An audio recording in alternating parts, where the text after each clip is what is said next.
Hey guys, what is up? It is SSD Middleman here with GuidesForUsAll, and welcome back to Warframe From Scratch Episode 5. Now, to start things off, we played through the Stolen Dreams quest. To break that down, it is simply a capture mission, 3 spy missions, and a salvage mission. The rewards you get from this are the Ether Dagger blueprints, or the Ether Dagger's blueprint rather, they're a dual-wielded weapon, and an Orokin Catalyst blueprint. A very nice reward for a very easy quest. Then we finished up crafting the Ember parts and the Heat Sword, and then I decided to go back to Captain Vor to farm him for Seer parts because it just annoyed me that it's sitting there in my foundry with none of the parts in it. Anyways, then I played through some missions on a planet, and I actually got Hell's Chamber from a spy mission that I played, which was a very nice surprise. We did an alert for the Dark Sword blueprint, which is an alright weapon. We'll get that later. And then also, since it was Friday, I completed the Gift of the Lotus alert for an Orokin Catalyst, which is nice, or an Orokin Catalyst blueprint, rather. You do still have to craft it, but that's nice. In case you didn't know, you can log on, and usually every Friday they have Gift of the Lotus, which is either an Orokin Catalyst or an Orokin Reactor blueprint, which is very nice, because usually you have to pay 20 platinum to buy them, but instead you can get them for free. Then after this, we ended up maxing out the Bratton and the Nami solo, which is great because honestly the Bratton is not the best of weapons, and I was ready to move on to something else. Then I went back and played some more Lua Earth to farm keys, because we are going to start needing platinum soon as we are running low on weapon slots and of course Warframe slots. After I finished up playing Lua for a little bit, I went on to Warframe.market, looked for a buyer, and I sold him 5 Tower 3 mobile defense keys for 3 platinum each for a total of 15 platinum, which is nice. Almost enough to buy a Warframe slot. And then I decided to play through some Sedna missions so that we could get to the boss, but before we fought her, I played another alert for the Dark Dagger blueprint, which is funny how we get the Dark Sword and the Dark Dagger blueprint in the same episode. I don't know.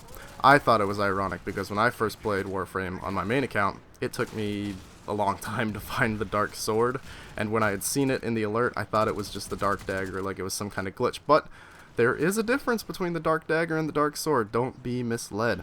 Anyways, after we got the Dark Dagger blueprint, I went back to fight Sargus Ruck for an Orokin cell. Actually, I fought him a couple times to get a few Orokin cells. I believe I got 3 in total from him. He is probably one of the best places to farm for them, especially at this lower levels. And yeah, so after we got Orokin cells, we went back and started crafting Ember, which I'm excited to use because she's an absolute beast in the lower to mid levels with our mods that we have available. After that, I started crafting the Orokin Reactor that we had gotten from... wait a minute. No, that alert earlier was not an Orokin Catalyst blueprint. It was an Orokin Reactor blueprint. I'm sorry.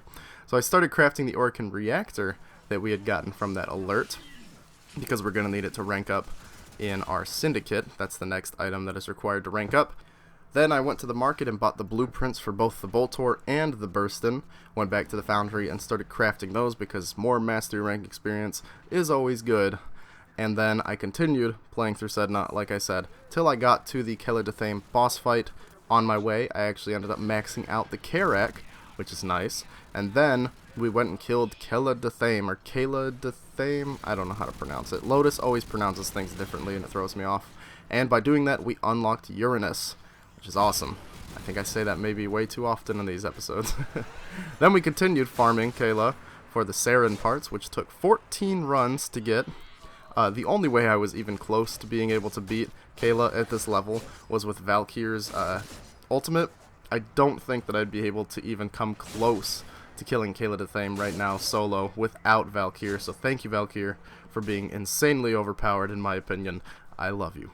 Anyways, after that, we started crafting the Saren parts, and then, since it was a double affinity weekend, I decided why not play some spy missions to level up our Warframes and weapons. So I ended up going in initially to level up Rhino and our Heat Sword, but then I realized that we had Nyx waiting to be accepted, so we finished crafting her, accepted her into our inventory, and then I equipped Nyx to go start farming some spy missions with. In case you did not know, spy missions are an amazing way to rank up your Warframes and weapons, because you get thousands and thousands of experience if you successfully hack a data vault, especially if you don't get caught.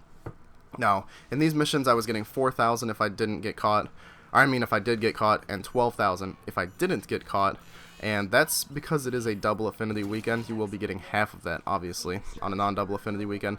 But in the higher level missions, that is exactly what you can expect to get as the experience gain scales the higher the level of the enemies.